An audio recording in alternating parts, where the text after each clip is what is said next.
The Bible records disturbing mysteries, murders without justice, artifacts that vanished, deaths told in conflicting ways.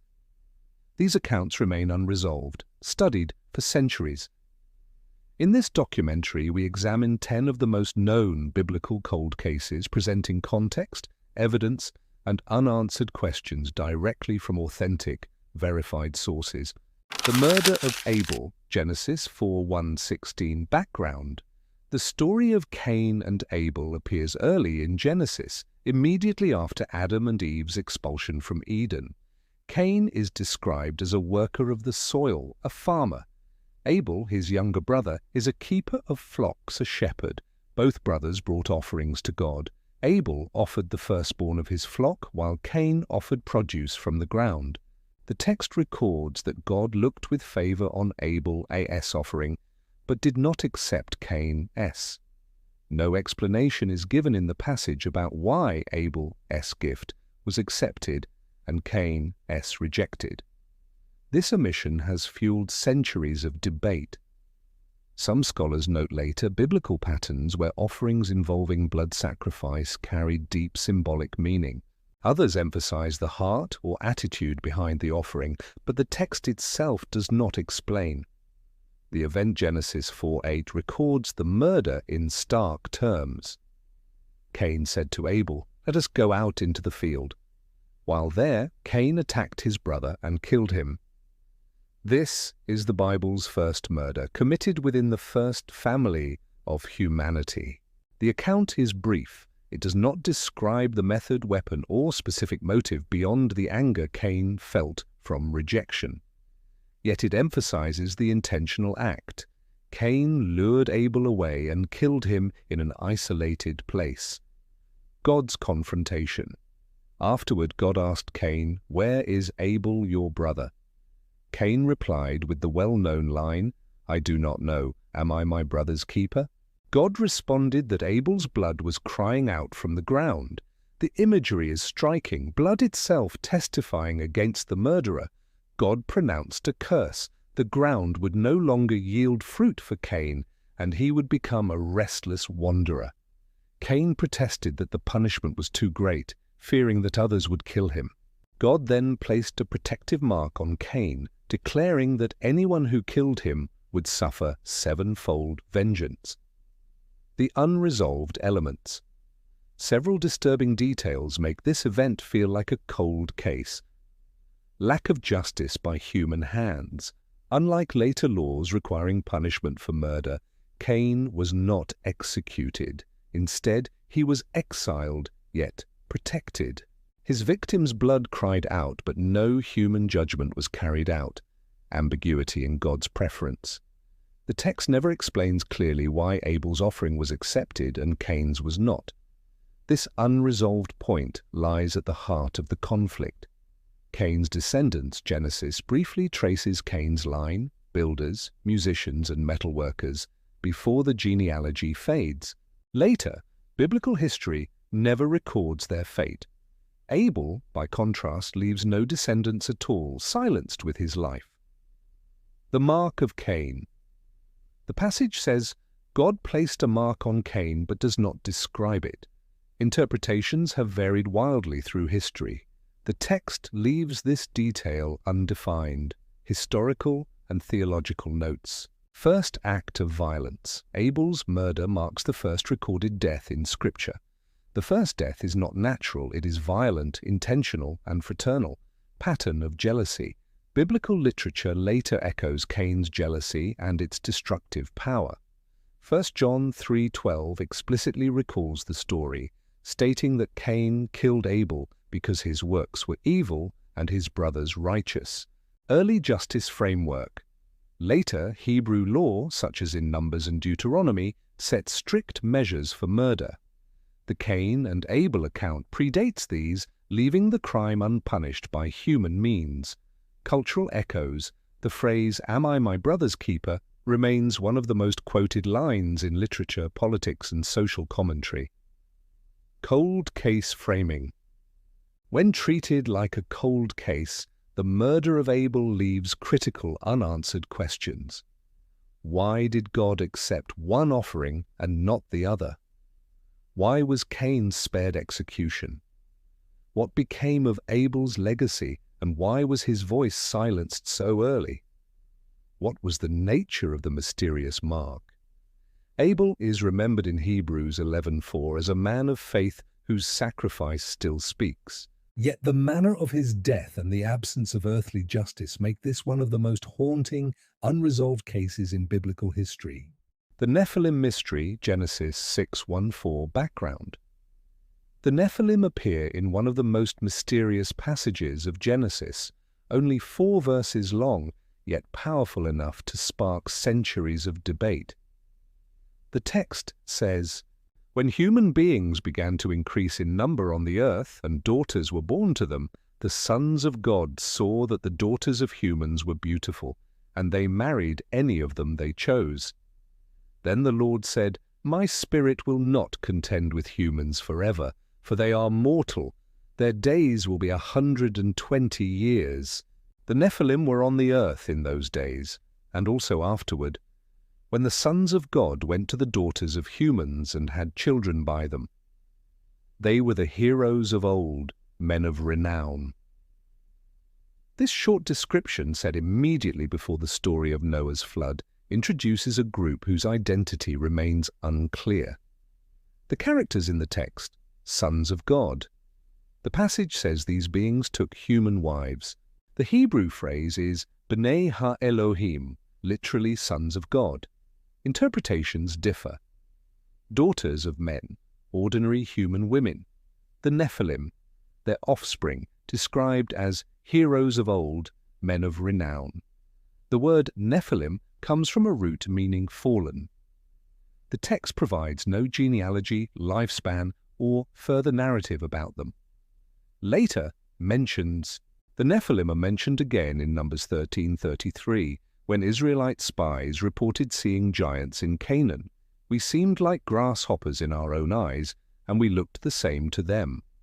This raises the question, were these true descendants of the original Nephilim, or was Nephilim used as a descriptive label for unusually large people?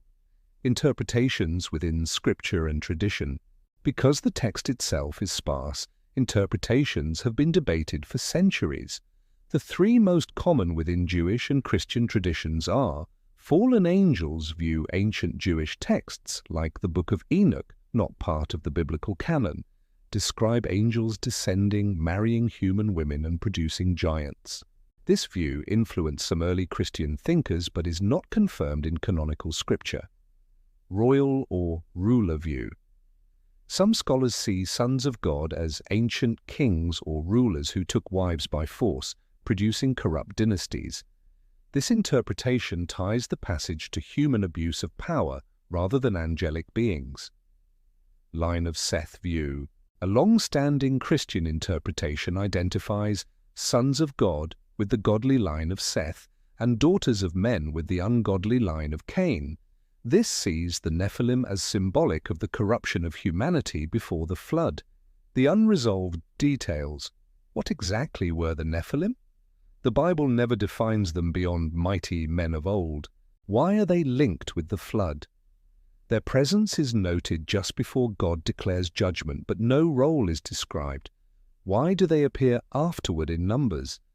The text suggests some survived or that the name was reused. Historical and theological notes. Hebrew meaning the root NPL to fall suggests ideas of fallen ones or those causing others to fall. Jewish tradition. Ancient Jewish literature often expanded on the idea of giants or angelic unions, though these accounts are outside the biblical canon. Christian writings, church fathers differed.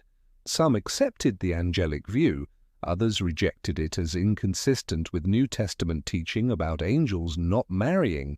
Why this is a cold case. This passage reads like a file with missing pages, names without identities, events without explanation, consequences without closure.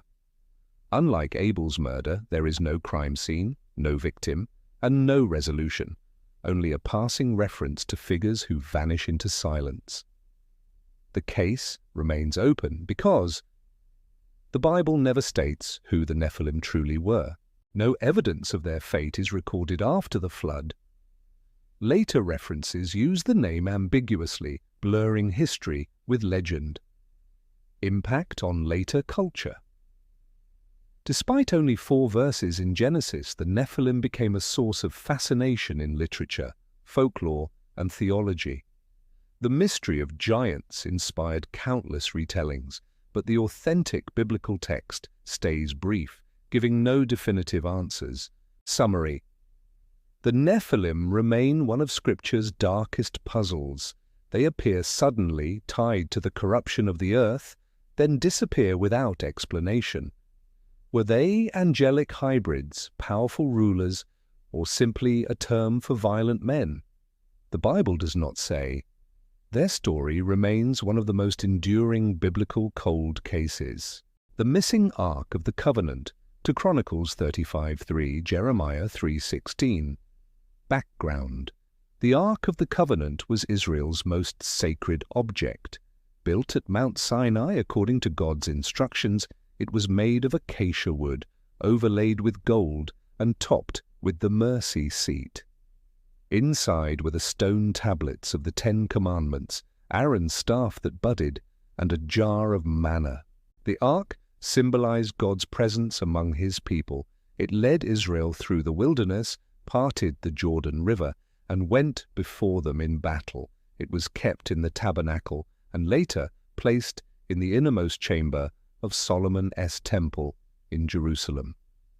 Final biblical mentions.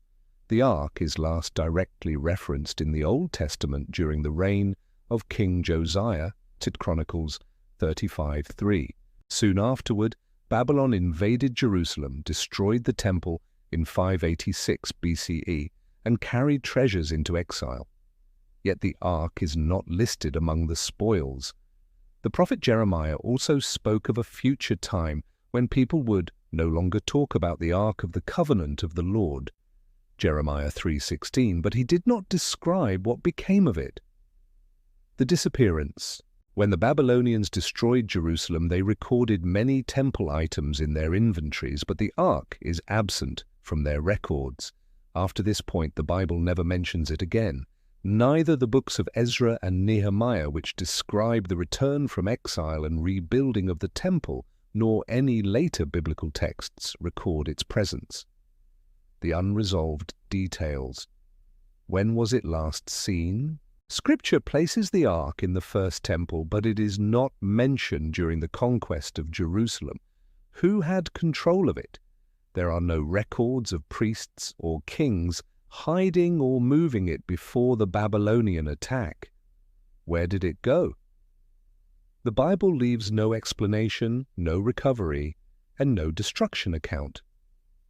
Historical notes. Babylonian conquest. Historical records confirm Babylon's destruction of Jerusalem in 586 BCE.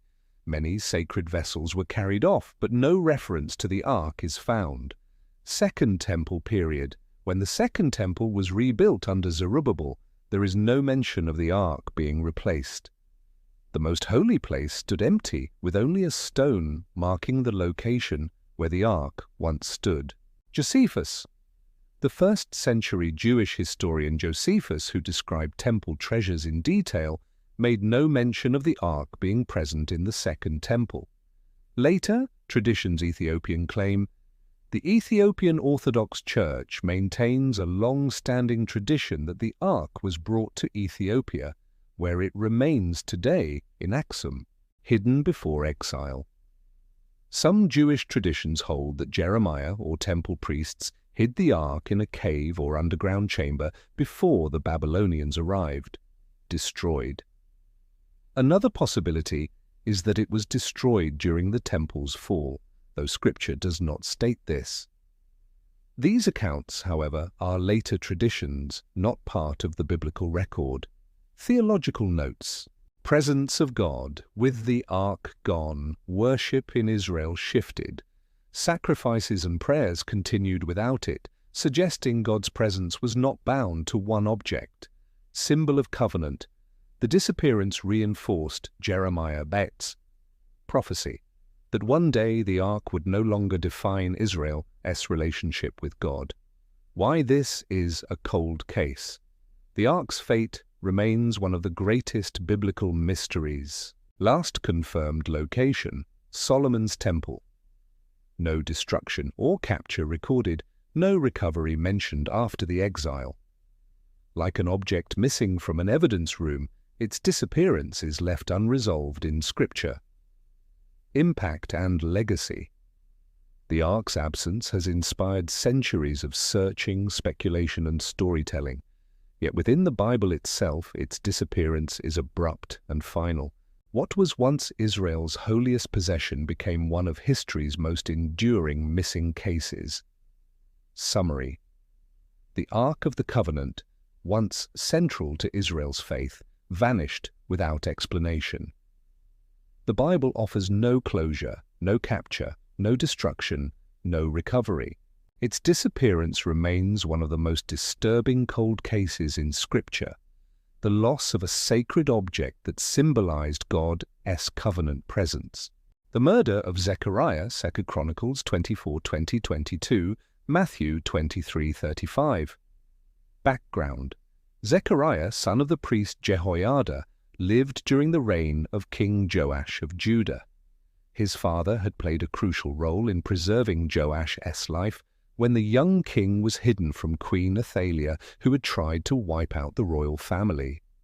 Jehoiada also guided Joash in restoring worship of the Lord at the temple. After Jehoiada's death, however, Joash and the leaders of Judah turned away from God. They abandoned the temple and turned to idols. In response, prophets were sent to warn the people, but they would not listen. The event 2, Chronicles 24:20-21, records the turning point. Then the Spirit of God came upon Zechariah, son of Jehoiada, the priest.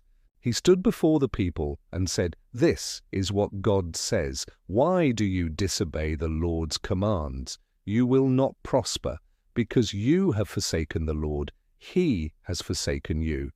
But they plotted against him, and by order of the king they stoned him to death in the courtyard of the Lord's temple. This murder was especially shocking. Zechariah was killed in a sacred place, the temple courtyard, where worship was meant to honor God. His death was not an accident or a crime of passion. It was an organized execution carried out under the king's authority. His last words, the text records Zechariah's final prayer. "May the Lord see this and call you to account." These words underline the gravity of the crime. He asked not for revenge, but for divine justice. The unresolved details. Why did Joash order his death? Zechariah's words were a direct rebuke. Joash, once guided by Jehoiada, now ordered the killing of Jehoiada's own son. The Bible does not explain Joash's full motive beyond his rejection of God's command. Who carried out the stoning? The leaders of Judah joined in, but no individual names are given. The crime was carried out collectively, leaving guilt spread across the community. What justice followed? Zechariah's killers were not punished immediately. The text emphasizes silence, as though his blood was left on the temple floor unanswered. Later, biblical reference. Centuries later, Jesus referred to Zechariah's murder in Matthew 23:35. "Upon you will come all the righteous blood that has been shed on earth, from the blood of righteous Abel to the blood of Zechariah son of Berechiah, whom you murdered between the temple and the altar." This reference shows how Zechariah's death was remembered as one of Israel's greatest injustices, grouped alongside Abel's murder. Historical and theological notes. Sacred violation, killing within the temple precinct, was a desecration of holy ground. Contrast with Jehoiada. The man who had saved King Joash's life was honored with burial among the kings. His son, by contrast, was murdered on temple grounds. Pattern of rejecting prophets. Zechariah. Death fits a larger biblical theme of prophets being silenced when they confronted sin. Why this is a cold case. The murder is recorded, but no earthly justice followed. The names of those directly responsible were never preserved. The king himself ordered the crime, leaving no authority to investigate. Zechariah's last words, calling for God to see and hold them accountable, turn the case into one awaiting divine judgment rather than human resolution. Aftermath. Soon after Zechariah's death, foreign armies attacked Judah. Joash was wounded and later assassinated by his own officials. 2 Chronicles 24, 23, 25. The text portrays these events as judgment, but the murderers of Zechariah were never brought to trial. Legacy Zechariah's story became a symbol of prophetic suffering. His unjust death in a sacred space stood as a warning of how far people could stray from God.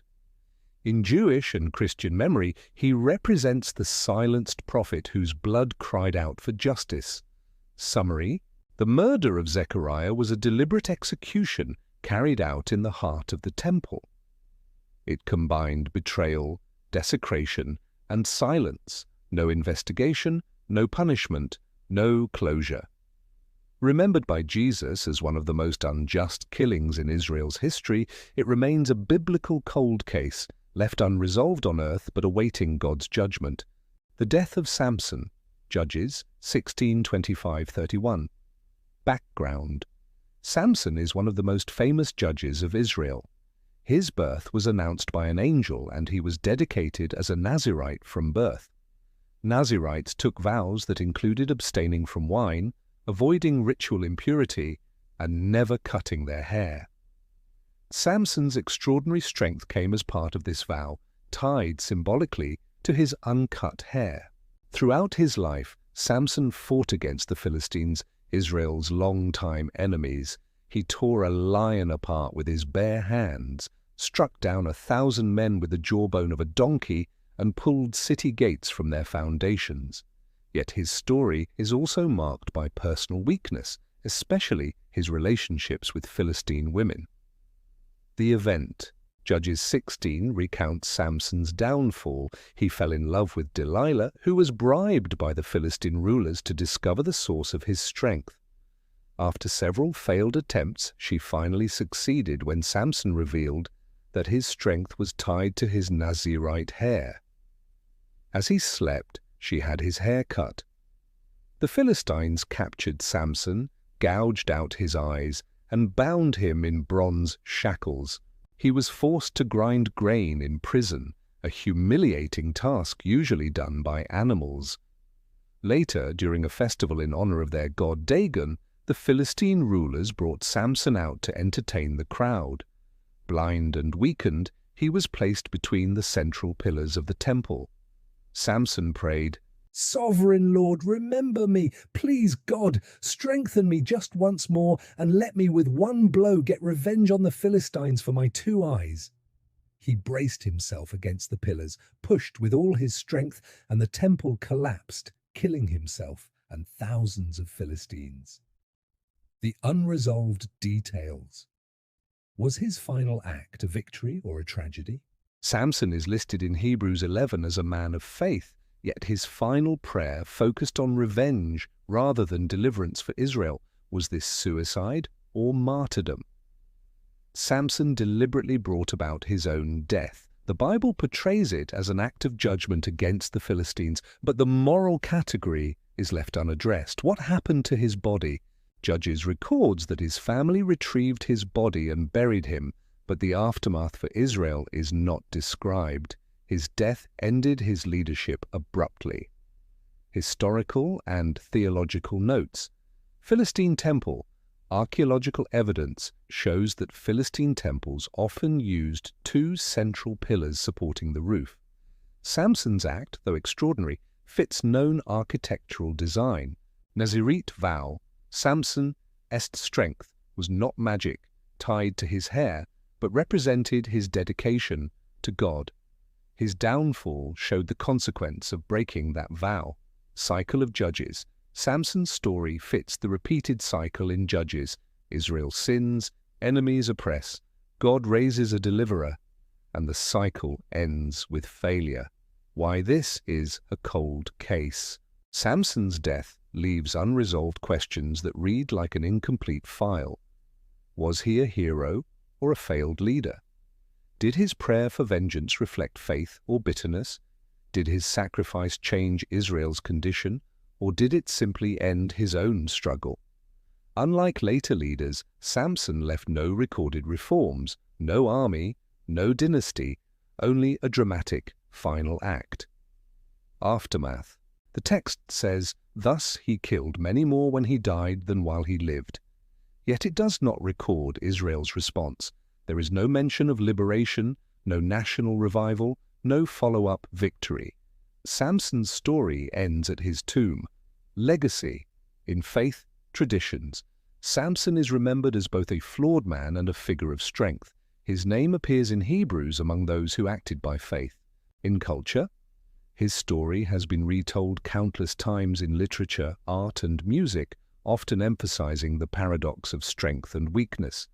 In morality, Samson represents the danger of misplaced trust and the possibility of redemption even at life's end.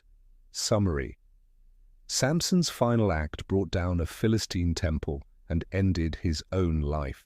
It remains one of the Bible's most disturbing unresolved cases, a leader empowered by God who ended his days blind, bound, and crushed beneath the rubble of his enemies. Was it a victory or a tragedy? The Bible does not answer, leaving his death as a cold case of unfinished meaning. King Saul's death, 1 Samuel 31 to Samuel 1. Background. Saul, Israel's first king, was chosen by God through the prophet Samuel. He began his reign with promise but repeatedly disobeyed God's commands. Samuel eventually told him that his kingdom would not endure, and David, the shepherd from Bethlehem, was anointed as his successor. Saul's relationship with David turned hostile. Though David served Saul loyally, jealousy consumed the king. For years, Saul pursued him, convinced David was a threat. By the end of 1 Samuel, Saul's reign was crumbling. The Philistines, Israel's chief enemy, advanced into battle at Mount Gilboa. Saul's army was overpowered. His sons, including Jonathan, were killed. Saul himself was wounded. The event. The Bible records Saul's death in two distinct accounts. Account in 1 Samuel 31, severely wounded by Philistine archers, Saul asked his armor-bearer to kill him to avoid capture. The armor-bearer refused. Saul then took his own sword and fell on it. When the armor-bearer saw Saul was dead, he also fell on his sword and died. Saul's body was later fastened to the wall of Beth-shan by the Philistines, before being recovered and buried by the men of Jabesh-Gilead. Account in 2 Samuel 1.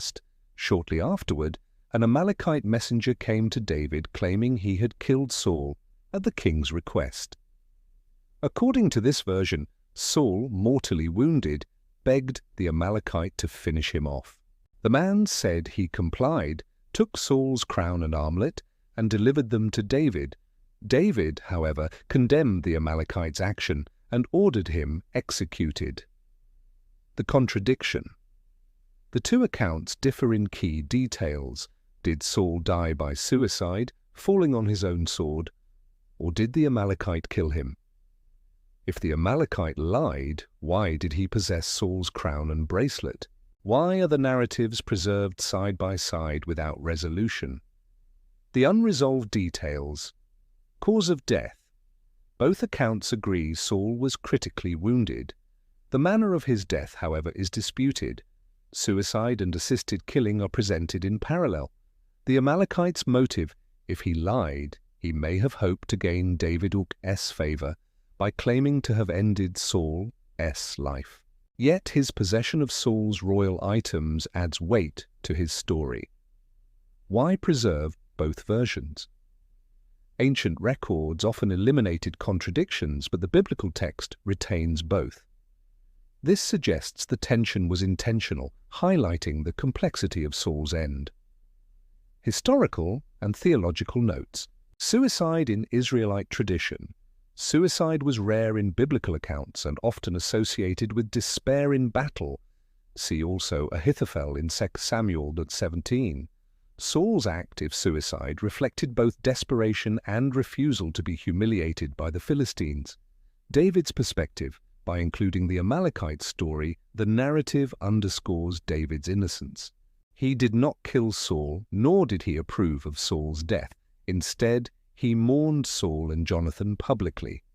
Symbolic meaning. Saul's fractured end mirrors his fractured reign, anointed by God but undone by disobedience and jealousy. Why this is a cold case. Saul's death remains unresolved. Two accounts contradict one another. No independent witnesses confirm either story. His exact manner of death cannot be determined. The uncertainty leaves the case open, echoing the confusion of a battlefield where truth is hard to pin down. Aftermath. Philistine treatment. Saul's body was displayed as a trophy, emphasizing Israel's defeat. Retrieval and burial. The men of Jabesh-Gilead, remembering Saul's earlier rescue of their city, risked their lives to recover his body. They burned it, then buried the bones. Transition of kingship. David became king, but only after mourning Saul deeply. His lament in 2 Samuel 1 is one of the most famous poems in the Bible. How the mighty have fallen. Legacy. In Jewish and Christian tradition, Saul is remembered as a tragic figure, chosen, gifted, but ultimately undone. His end reflects both courage and despair. In history, his death marked the beginning of David's rise and the consolidation of Israel's monarchy. As a cold case, scholars still debate which version of his death is closer to fact. The Bible provides no resolution. Summary. King Saul's death at Mount Gilboa is one of the Bible's most disturbing mysteries. Two conflicting reports, suicide or assisted death, remain side by side. The possession of his crown by the Amalekite adds another layer of confusion. In the end, the first king of Israel died without clarity, leaving his fate a biblical cold case. Lot's wife turns to salt. Genesis 19:26. Background. The story of Lot's wife comes during the destruction of Sodom and Gomorrah in Genesis 19. God had resolved to destroy the cities for their wickedness. Two angels came to Lot's house in Sodom, warning him to take his family and leave immediately. They urged them not to look back and not to stop anywhere on the plain, but to flee to the mountains for safety. Lot, his wife, and two daughters left at dawn. As fire and sulfur rained down from heaven, they fled the city. The instructions were clear: escape and do not look behind. The event Genesis 19:26 records the incident in a single sentence. But Lot's wife looked back, and she became a pillar of salt. This brief statement offers no name for her, no description of her thoughts, and no details of how or why she turned back. One moment she was running with her family, the next she was reduced to a pillar of salt. The unresolved details. The passage leaves several important questions unanswered. Why did she look back?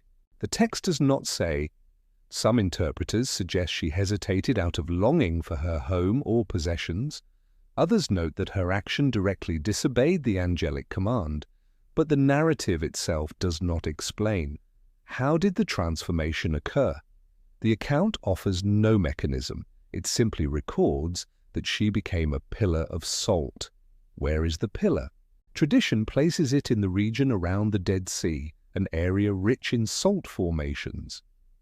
Ancient Jewish historian Josephus claimed in the 1st century CE that the pillar was still visible in his time. Yet no definitive identification has ever been made. Cultural and historical context. The Dead Sea region. This area is known for salt deposits and unusual geological formations. Some scholars suggest the imagery of salt may connect to the local landscape, though the text gives no naturalistic explanation. Later references: in Luke 17:32, Jesus used the story as a warning, saying simply, "Remember Lot's wife." Her act of looking back became a symbol of divided loyalty. Unnamed figure. Unlike Sarah, Rebecca, Rachel, or Leah, Lot's wife is never given a personal name in the Bible. Her identity is defined only by her fate. Theological notes. Disobedience theme. The incident highlights immediate consequences for ignoring God's command. Symbol of attachment. Many traditions interpret her backward glance as representing clinging to a corrupt past rather than moving forward in obedience. Silence of the text. The brevity of the verse leaves much unsaid, forcing readers to confront the mystery of her choice. Why this is a cold case. The event remains unresolved because the Bible provides no motive for her action. Her transformation is described without detail. The existence of a physical pillar of salt linked to her cannot be proven. Like other cold cases, there is evidence of the event, but little explanation, leaving the story incomplete. Legacy and influence. Lot's wife became a lasting symbol in Jewish and Christian memory. Her story is retold in sermons, writings, and art as a warning about disobedience and misplaced priorities. Yet beyond the symbolism, the literal details of what happened remain unexplained. Summary: Lot's wife stands as one of the most haunting figures in the Bible. Her story occupies only a single verse, yet it captures the suddenness of judgment and the cost of looking back. Her transformation into a pillar of salt remains one of the most disturbing biblical cold cases, sudden, final, and unexplained. The fate of the 10 lost tribes of Israel, 2 Kings 17. Introduction. Few mysteries in the Bible are as enduring as the disappearance of the 10 northern tribes of Israel. Known collectively as the Lost Tribes, their story begins with political division, continues with military defeat, and ends in silence. Unlike Judah, whose exiles returned after Babylonian captivity, the northern tribes vanish from the biblical record after Assyria's conquest in 722 BCE. For over 2,700 years their fate has remained unresolved, a biblical cold case on a national scale. The kingdom divided. To understand the disappearance, the backdrop of Israel's history must be clear. Unified monarchy. Under Saul, David, and Solomon, Israel was one nation. Jerusalem was its capital, and the temple became the spiritual center. Division after Solomon. After Solomon's death around 930 BCE, the nation split. 10 tribes formed the northern kingdom, retaining the name Israel, with Samaria as its capital.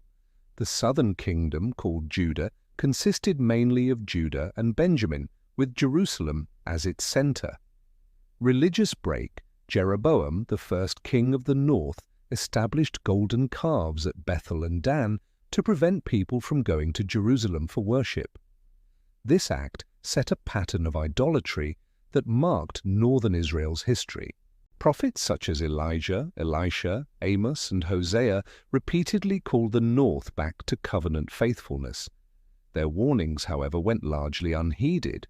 The Assyrian conquest, 722 BCE, the Assyrian Empire, based in modern Iraq, grew into the dominant power of the 8th century BCE. Known for its military might and policy of forced deportations, Assyria systematically conquered neighboring states. Siege of Samaria. In 2 Kings 17, the Assyrians besieged the capital for 3 years. In 722 BCE, the city fell to King Shalmaneser V and later Sargon II. Deportation policy. The Assyrians relocated Israel's population to regions such as Hala, Gozan on the Harbor River, and towns of the Medes. In their place, foreigners from other conquered lands were settled in Samaria. purpose of deportation. By scattering conquered peoples, Assyria destroyed local identities and reduced the risk of rebellion. From this moment, the 10 tribes effectively disappeared from the biblical narrative. The biblical record, Secus, Kings 17, gives the theological reason for the exile: persistent idolatry and disobedience. The people worshipped Baal, followed pagan practices, and rejected God's covenant. Despite prophetic warnings, they continued in rebellion, and exile came as judgment. The record is stark. The tribes were carried into exile. Foreigners were brought into their land. The northern kingdom ceased to exist. Unlike Judah, which retained its identity during Babylonian exile and later returned, Israel is not described as coming back. The silence of Scripture.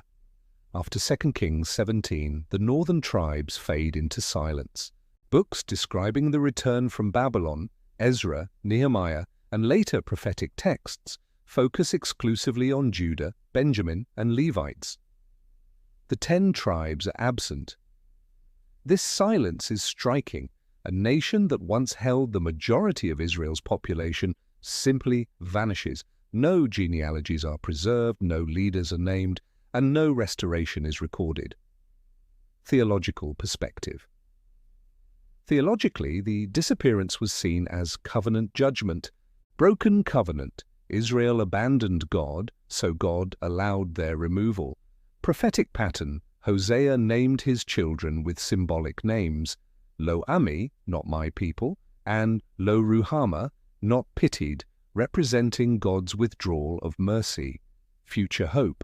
Some prophets envisioned a reunification of Israel and Judah in the future, e.g. Ezekiel 37's vision of 2 sticks becoming one. Yet this was symbolic and never materialized historically. Historical evidence. Archaeology and Assyrian records support the deportation. Assyrian inscriptions confirm the conquest of Samaria and relocation of thousands. Reliefs from Assyrian palaces depict captives led away in chains. Populations resettled in Samaria became known as Samaritans, a group distinct from Jews in the New Testament era. These records align with the biblical account of forced resettlement, leaving little doubt that the northern population was displaced. The unresolved questions. The cold case lies in the unanswered details. What became of the exiles? Historical records confirm deportation, but do not trace their long-term fate. Did they assimilate? Most likely, many intermarried and lost distinct tribal identity.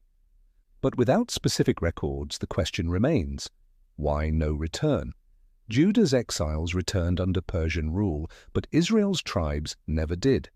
Their silence in Scripture underscores the mystery. Later, traditions and legends. Over centuries, traditions grew around the fate of the lost tribes. Jewish writings. Some speculated the tribes were hidden beyond a river or in distant lands, preserved for future restoration. Christian interest. Medieval and modern groups often link themselves to the lost tribes, though these claims lack historical basis. Cultural fascination. The mystery inspired exploration, folklore, and even political theories. Yet none of these go beyond speculation. What remains verifiable is this: the biblical and historical record closes with their deportation under Assyria. Comparison with Judah. The contrast between Israel and Judah is crucial. Judah's exile, 586 BCE. Taken to Babylon, but their identity was preserved. Synagogues, scripture, and leadership structures kept them intact. They returned under Persian decree. Israel's exile, 722 BCE. Taken to Assyria, scattered across multiple regions, without central leadership or identity. They never returned as a body. This explains why Jewish identity in later history traces primarily to Judah, Benjamin, and Levi. Why this remains a cold case. The disappearance of the 10 tribes remains one of the Bible's greatest unsolved mysteries, because there is no closure. Their exile is recorded, but their future is not. The silence leaves room only for memory and speculation, but no confirmed recovery. Unlike individual biblical mysteries, this case involves an entire nation lost to history. Impact and legacy. In Jewish thought, the tribes became a symbol of loss, judgment, and hope. Some rabbinic writings imagined their return in the Messianic age.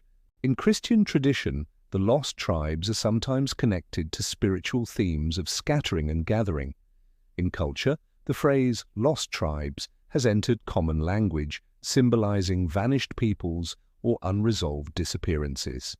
Summary: the fate of the 10 northern tribes stands as one of Scripture's largest cold cases.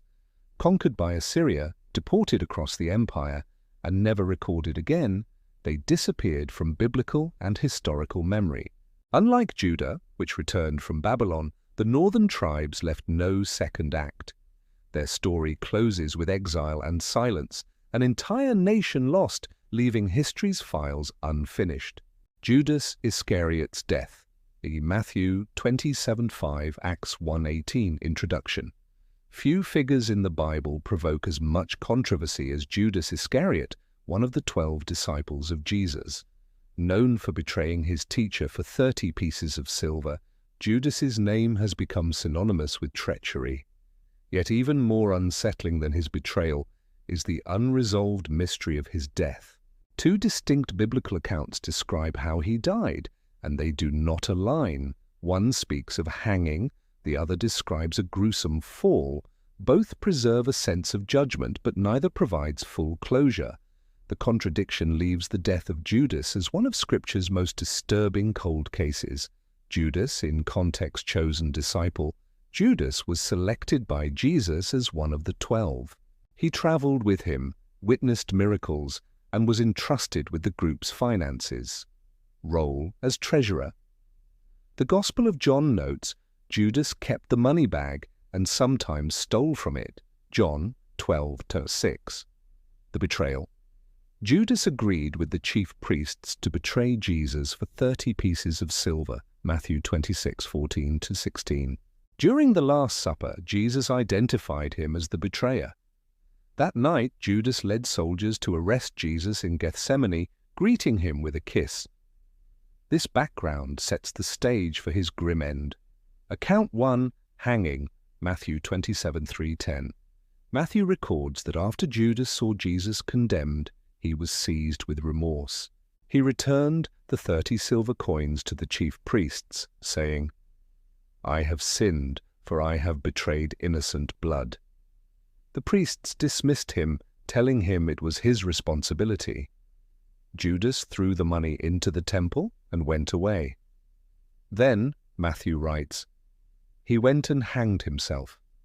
Matthew 27:5. The priests used the returned silver to buy a potter's field as a burial place for foreigners. Matthew notes this fulfilled words spoken by the prophet, connecting Judas's fate with Old Testament prophecy. Key features of this account: Judas experiences remorse and attempts to return the money. His suicide by hanging is described plainly. The silver coins are used to buy the field of blood, Akeldama. Account 2, falling and bursting open, Acts 1:18-19. In Acts, Luke presents a different description. Peter, addressing the disciples about replacing Judas, says, "With the payment he received for his wickedness, Judas bought a field. There he fell headlong, his body burst open, and all his intestines spilled out." Acts 1:18. The passage adds that everyone in Jerusalem heard about it, so the place was called Akeldama, or Field of Blood. Key features of this account: Judas is linked to purchasing the field, not the priests. His death is described as falling and bursting open, not hanging. The field becomes known as the Field of Blood due to the gruesome end. The contradiction. Placed side by side, the two accounts differ in key details. Cause of death, hanging, Matthew, versus falling and bursting open, Acts. Use of money, priests buy the field, Matthew, versus Judas buying it, Acts. Narrative framing. Matthew emphasizes remorse and prophecy fulfillment. Acts emphasizes judgment and disgrace. The Bible preserves both versions without resolving the differences, creating a tension that feels like two conflicting witness statements in a case file. Attempts at reconciliation. Scholars and interpreters have offered explanations, but none fully erase the tension. Combined scenario theory. Judas hanged himself and later his body fell, bursting open. This blends both accounts but goes beyond what either text states directly. Different perspectives on money. Matthew says the priests technically bought the field. Acts says Judas's betrayal money made the purchase possible, so it was his in effect. Symbolic framing. Some argue the differences reflect theological emphasis rather than strict detail. Matthew on prophecy, Acts on judgment. While these explanations exist, they highlight rather than resolve the case's cold status. Historical notes. Hanging in ancient times. Hanging oneself was understood as a shameful end, often linked with guilt and dishonor. Fields for burial. The field of blood was remembered in Jerusalem as associated with Judas. Both Matthew and Acts confirm this name, even if they differ on how the field was acquired. Suicide in Jewish culture. Jewish tradition regarded suicide negatively, though in extreme cases, such as Saul's death, it was sometimes seen as avoiding capture or disgrace. Judas's act is framed entirely in terms of guilt and betrayal. Theological perspective. Judas's death carries deep theological weight, prophecy connections. Matthew ties the event to Old Testament prophecy, Zechariah 11:12-13, Jeremiah 19. Contrast with Peter. Both Judas and Peter betrayed Jesus, Judas with betrayal, Peter with denial. But Peter repented and was restored. Judas ended in despair. Symbol of betrayal, his fate underscores the seriousness of betraying the innocent. Why this is a cold case. The case of Judas's death remains unresolved because two conflicting accounts exist, with no harmonized explanation in Scripture. Neither account provides details of investigation or witnesses. The legacy of Judas is overshadowed by uncertainty, with his final moments left ambiguous. Like an unsolved case file, we are left with two testimonies, both grim but not identical: the field of blood. Both Matthew and Acts agree on one detail. The field associated with Judas' end was known as Akeldama, Field of Blood. Located traditionally south of Jerusalem, it became a lasting reminder of his betrayal. In Matthew, the blood connection comes from blood money. In Acts, it comes from Judas's gruesome death. Either way, the site became a memorial of disgrace. Legacy. In Christian history, Judas's name became synonymous with treachery. His end was seen as divine judgment. In culture, his story has been retold in art, literature, and music for centuries. From Dante's Inferno to modern films, Judas's fate remains one of the most haunting narratives of betrayal. As a cold case, his death illustrates how unresolved accounts can endure, leaving lasting questions. Summary. Judas Iscariot's death is one of the Bible's most disturbing unsolved cases. Matthew says he hanged himself. Acts says he fell and burst open. Both accounts agree his end was disgraceful and linked to the field of blood, but the details conflict, leaving an unresolved tension. Judas, who betrayed Jesus, remains a figure defined not only by treachery, but by a death shrouded in mystery, an open file in biblical history. The resurrection cover-up, Matthew 28:11-15. Introduction. The resurrection of Jesus is the central claim of Christianity, but it is also tied to one of the most disturbing cold case mysteries in the Bible, the disappearance of his body. Matthew records that soldiers guarding the tomb reported it empty. Religious leaders responded not with an investigation, but with bribery and an official cover-up.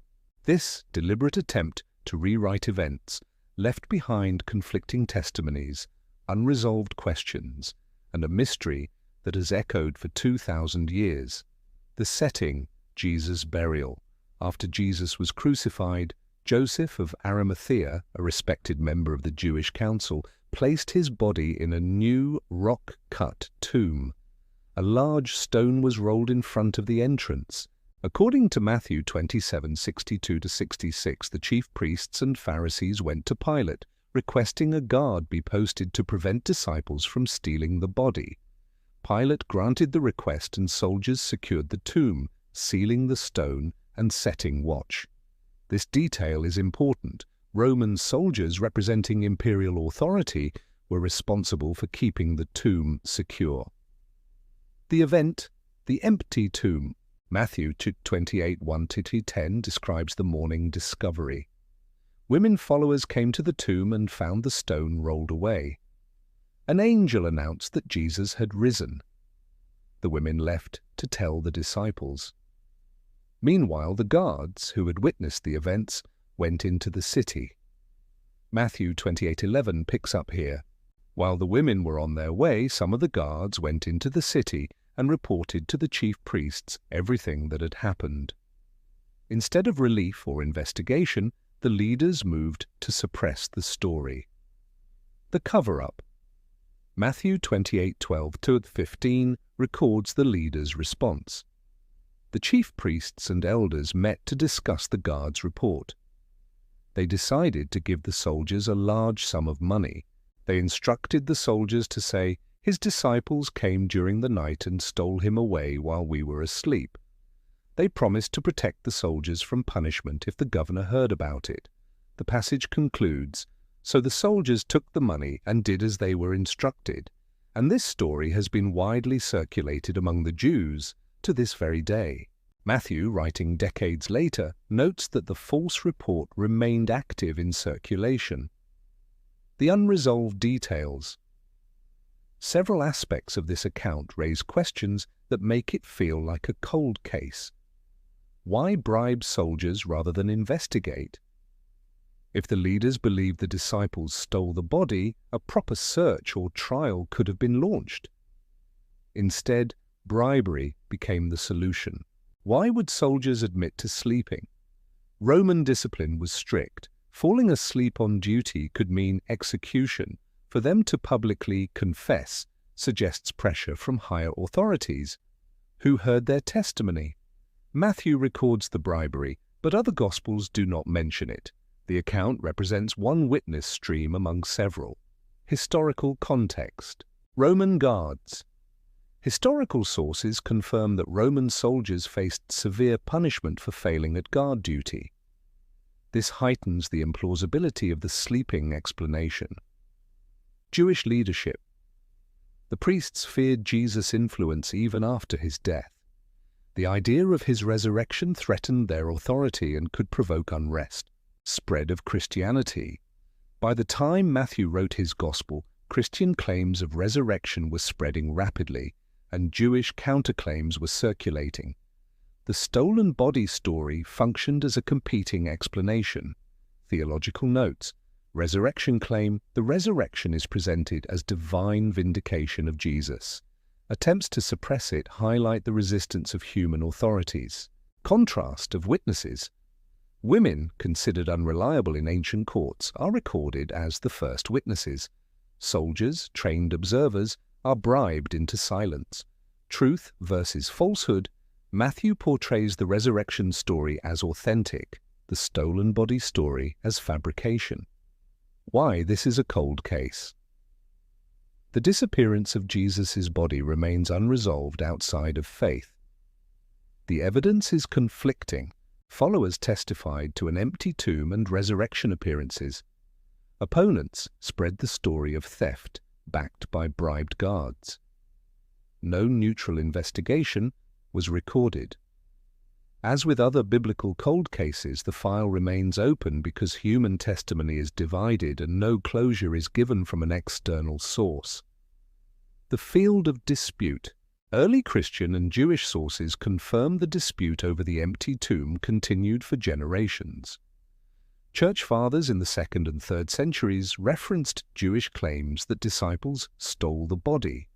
This shows Matthew's note about the story, circulating to this day, remained accurate well beyond his own time. The legacy of the cover-up.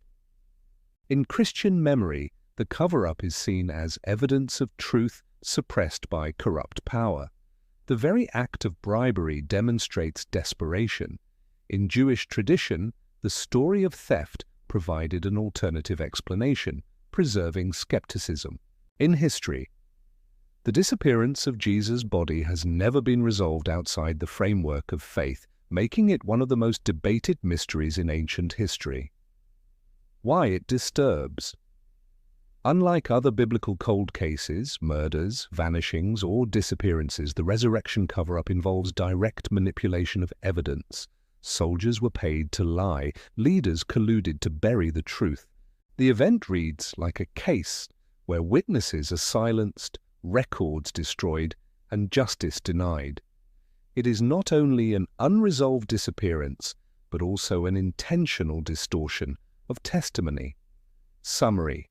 The resurrection cover-up remains one of the most haunting, cold cases in the Bible. Soldiers guarding the tomb reported what they saw, but leaders bribed them into silence, spreading an alternative narrative of theft. No official inquiry followed. The body of Jesus was never recovered. For believers, the resurrection is proof of divine power.